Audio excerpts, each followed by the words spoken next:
BCom part third EFM paper first project planning in बजटी control, परियोजना नियोजन एवं बजटी नियंत्रण का जो पेपर है अपना, इसके अंतर्गत आज नया चैप्टर शुरू कर रहे हैं अपन, मार्जिनल कॉस्टिंग। और इस मार्जिनल कॉस्टिंग के अंतर्गत हम अध्ययन करेंगे कॉस्ट वॉल्यूम प्रॉफिट एनालिसिस, लागत लाभ मात्रा विश्लेषण, यानी कि जो प्रबंधकीय तकनीक है डिसीजन लेने के लिए, उसके अंतर्गत हम आज इस तकनीक का प्रयोग करेंगे, लागत लाभ मात्रा लाभ विश्लेषण। क्योंकि आप जानते हैं कि किसी कंपनी के जो उत्पादन की मात्रा है, उसकी लागत है, लाभ और विक्रय मूल्य, ये आपस में एक दूसरे से अंतर संबंध होते हैं। यानी कि यदि किसी उत्पादन की मात्रा में वृद्धि होगी तो उसकी लागत भी बढ़ सकती है, या यदि किसी संस्था की जो विक्रय मूल्य हैं वो यदि ज़्यादा होंगे सेल्स, तो उसके प्रॉफिट भी बढ़ सकते हैं। यानी कि यदि लागत बहुत ज़्यादा होगी तो हो सकता है कि विक्रय मूल्य उसको बढ़ाने पड़ेंगे, और हो सकता है उसकी बिक्री ज़्यादा नहीं हो। तो कहने का अर्थ ये हो गया कि उत्पादन की मात्रा है, उसकी लागत और लाभ और विक्रय के मूल्य, ये सब एक दूसरे से संबंधित होते हैं। तो जो कॉस्ट वॉल्यूम प्रॉफिट एनालिसिस जो टेक्निक्स है, इसके अंतर्गत सबसे पहली विधि आती है कंट्रीब्यूशन की, अंशदान की। कंट्रीब्यूशन क्या होता है? विक्रय राशि एवं परिवर्तनशील व्यय के अंतर को अंशदान कहा जाता है। यानी कि जो सेल्स है उसमें से यदि हम जो वेरिएबल कॉस्ट है उसको कम कर दें तो वो आपका कंट्रीब्यूशन आ जाएगा, और कंट्रीब्यूशन में से यदि हम फिक्स्ड कॉस्ट को घटा दें तो आपका प्रॉफिट आ जाएगा। तो इस प्रकार से हम कह सकते हैं कि इसकी दो इक्वेशन बनती हैं, contribution equal to sales minus variable cost, या contribution equal to fixed cost plus profit. यदि किसी संस्था में contribution is greater than fixed cost है तो लाभ की स्थिति होगी। यानी कि यदि कंट्रीब्यूशन ज़्यादा है और फिक्स्ड कॉस्ट कम है तो क्या होगा? संस्था को लाभ प्राप्त होगा। और यदि contribution is less than fixed cost equal to loss, यानी कि इसका मतलब ये होगा कि यदि संस्था में कंट्रीब्यूशन की राशि ज़्यादा है, फिक्स्ड कॉस्ट कंट्रीब्यूशन की राशि कम है, फिक्स्ड कॉस्ट ज़्यादा है तो हानि होगी। और if contribution equal to fixed cost, तो ऐसी स्थिति में नो लॉस नो प्रॉफिट की स्थिति होगी। अब ये जो कंट्रीब्यूशन की बहुत सारी विशेषताएं पाई जाती हैं, उसमें सबसे पहले चीज़ हम जो काम में ले रहे हैं वो ये है कि प्रत्येक विक्रय स्तर पर अंशदान अलग अलग होता है। यानी कि सेल्स के लेवल में यदि कमी वृद्धि होगी तो अंशदान भी कमी वृद्धि होगी। यदि सेल्स की जो प्रति इकाई लागत है और उसकी जो प्रति इकाई लागत है वेरिएबल कॉस्ट की, उसमें कोई अंतर तो नहीं है। तो इस प्रकार से एक एग्जांपल ले रहा हूँ मैं आपको कि सेल्स 10 रुपीज़ पर यूनिट है और वेरिएबल कॉस्ट आपकी 6 रुपीज़ पर यूनिट है। मान लीजिए 1000 की यूनिट की सेल्स होती है, तब कंट्रीब्यूशन कितना होगा? तो आप देख सकते हैं कि 1000 की यूनिट पर इंटू सेल्स है आपका 10 रुपीज़, तो ये होगा 10,000 आपकी सेल्स, और आपकी 1000 यूनिट की बिक्री 6 रुपीज़ आपकी मान लीजिए वेरिएबल कॉस्ट है, तो ये आ गया आपका 6000। तो ये आ गया आपका सेल्स माइनस वेरिएबल कॉस्ट, तो 10,000 माइनस 6,000, तो ये हो गया 4,000 आपका आ गया है कंट्रीब्यूशन। तो ये आपका 4,000 रुपये का कंट्रीब्यूशन। अगर मान लीजिए सेल्स की जो 1000 की यूनिट की जाती हैं वो बढ़ करके 2000 यूनिट हो जाती हैं, तब कंट्रीब्यूशन पर क्या प्रभाव पड़ेगा? तो आप यहाँ देख लीजिए कि 2000 यूनिट जो हैं इनको 10 रुपये की सेल्स प्राइस है पर यूनिट, तो 20,000 रुपये आ गई, और वेरिएबल कॉस्ट आपकी 6 रुपये है तो ये 12,000 आ गई। तो 20,000 माइनस 12,000 8,000, कंट्रीब्यूशन कितना हो गया? 8,000 हो गया। यानी कि विक्रय की स्तर में यदि परिवर्तन होगा, यदि विक्रय का स्तर बढ़ता है तो कंट्रीब्यूशन भी बढ़ेगा, और विक्रय स्तर यदि कम होता है तो कंट्रीब्यूशन भी कम होगा। जैसे विक्रय का स्तर मान लीजिए 1000 यूनिट की तुलना में 500 इकाई हो जाता है, तो 500 इकाई into sales price per unit क्या है? 10 रुपीज़ है, तो 5,000 की आपकी सेल्स आ गई।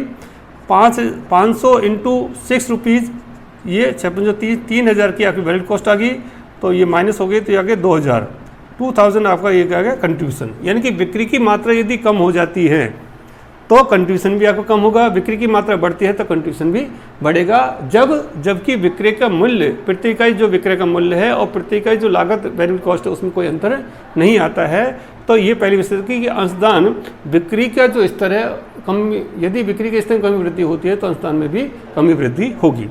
अब दूसरा इसमें है कि प्रति इकाई अंशदान स्थिर होगा यदि इनमें कोई चेंज नहीं होता है। तो प्रति इकाई जो अंशदान है, अभी इसमें प्रति इकाई अंशदान यहाँ पर निकाल रहे हैं।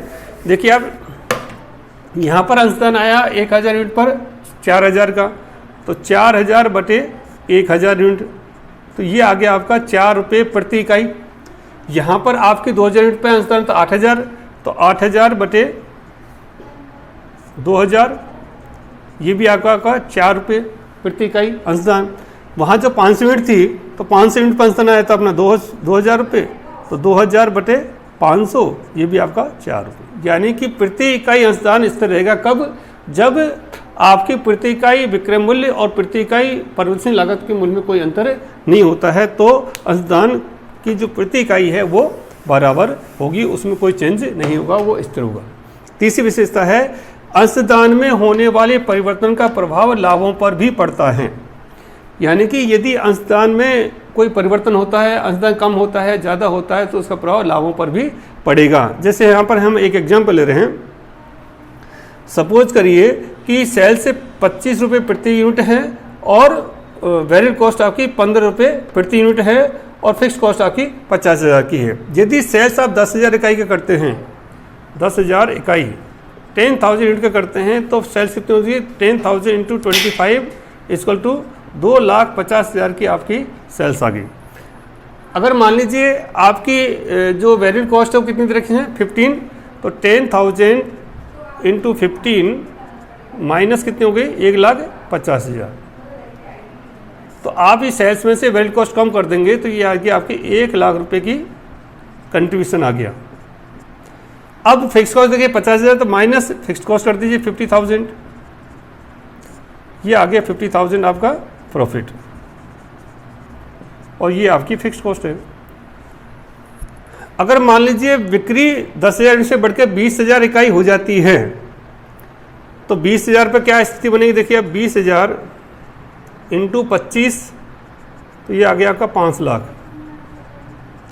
और 20,000 इंटू वेरिएबल कॉस्ट कितनी 15 रुपये प्रति इकाई, तो ये हो गया 15-29 3 लाख, तो ये आ गया 2 लाख कंट्रीब्यूशन। और माइनस फिक्स कॉस्ट करेंगे अपन, फिक्स कॉस्ट कितनी है इसमें 50,000, तो ये हो गया 1,50,000 प्रॉफिट। तो आप देखिए कि अंशदान में वृद्धि हुई। यहाँ अंशदान कितना आ रहा है 1 लाख का, अंशदान हो गया 2 लाख का, तो प्रॉफिट में भी पड़ा, प्रॉफिट भी बढ़ गया।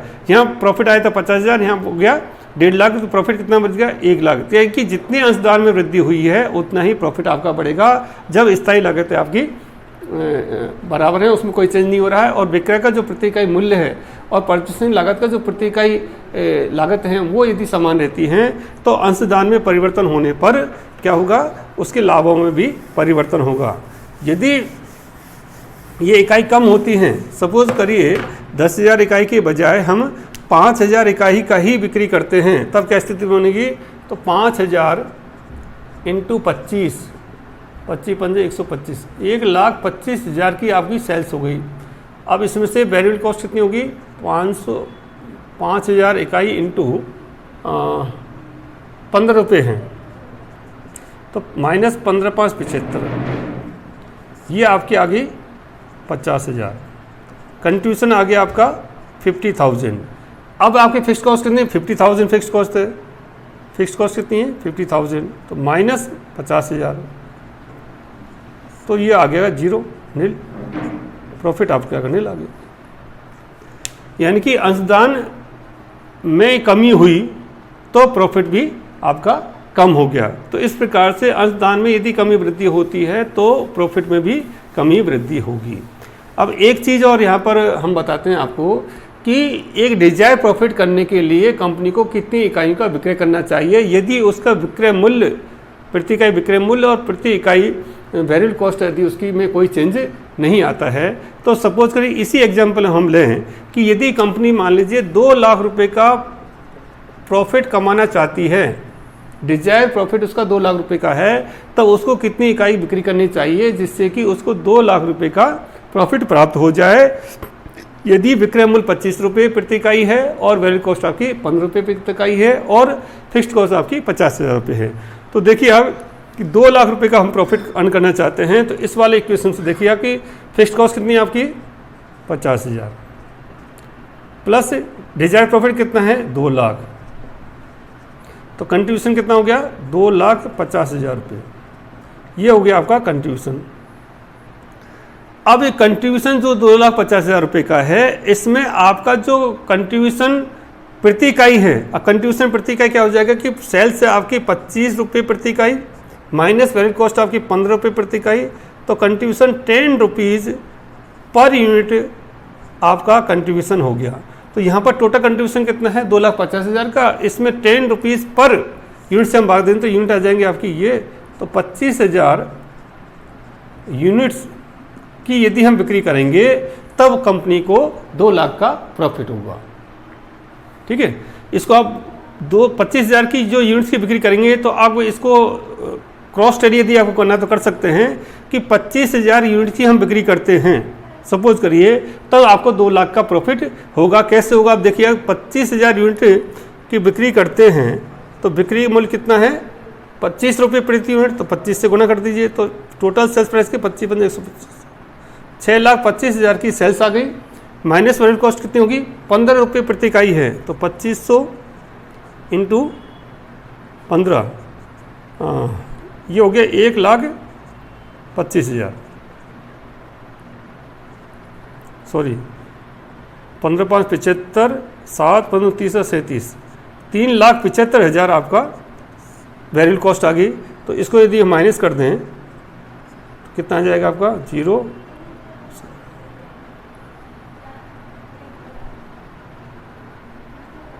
सेल से आपकी 25 रुपये 25 725 और 25,000 है इंटू 15, तो ये हो गया आपका 25 इंटू 15, तो ये हो गया आपका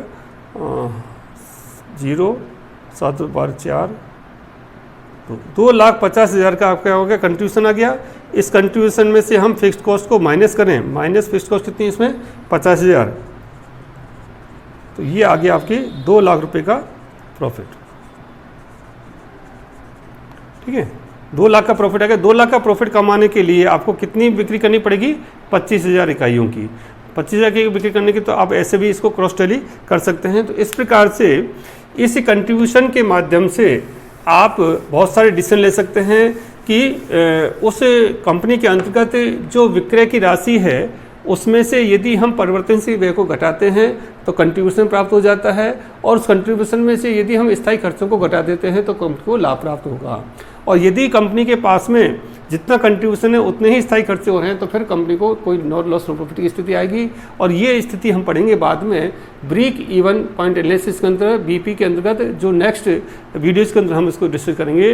तो आज के इस वीडियो में हम इतना ही अध्ययन करते हैं कि जो कॉस्ट वॉल्यूम प्रॉफिट एनालिसिस की जो टेक्निक्स है उसके अंतर्गत एक विधि है अंशदान की, कि अंशदान के हम किस प्रकार से ज्ञात करते हैं और अंशदान में किस प्रकार से विशेषताएं पाई जाती हैं। यदि कोई फिगर आपको नहीं दे रखा है, इसके अंदर डेटा नहीं है, तो उसको भी हम कैलकुलेट कर सकते हैं इन इक्वेशंस के आधार पर। जैसे मैं बताऊं आपको, मान लीजिए आपको कंट्रीब्यूशन दे रखा है 2 लाख रुपए का, फिक्स्ड कॉस्ट दे रखी है मान लीजिए 50,000 रुपये की, तो आपका प्रॉफिट कितना होगा, तो इस इक्वेशन जोड़ दीजिए। कंट्रीब्यूशन बराबर तो 2 लाख बराबर फिक्स्ड कॉस्ट कितनी 50,000 प्लस प्रॉफिट, तो ये इधर आ गया माइनस पी बराबर 50,000, इधर माइनस हो जाएंगे 2 लाख, तो ये कितना हो गया माइनस माइनस से प्लस हो गए, पी बराबर कितना हो गया प्रॉफिट बराबर 2.5 से 50 गए तो 2 लाख, तो प्रॉफिट आपका 2 लाख रुपए हो गया। प्रॉफिट आपका 2 लाख रुपए का है और फिक्स कॉस्ट आपकी 50,000 की है, तो दोनों जोड़ेंगे तो कंट्रीब्यूशन आपका सॉरी यहाँ 2 लाख ही तो आएगा, तो 1.5 लाख आया प्रॉफिट आपका, 1,50,000। ठीक है, तो प्रॉफिट आपका 1.5 लाख रुपये आ गया, फिक्स्ड कॉस्ट आपकी है 50,000 की है, तो दोनों को जाकर कंट्रीब्यूशन आपका 2 लाख रुपए के बराबर आ गया। तो इस प्रकार से यदि आपको जो भी डेटा दे रखे हैं उनके हिसाब से निकाल सकते हैं। तो आज की वीडियो में हम इतना ही। थैंक यू, धन्यवाद।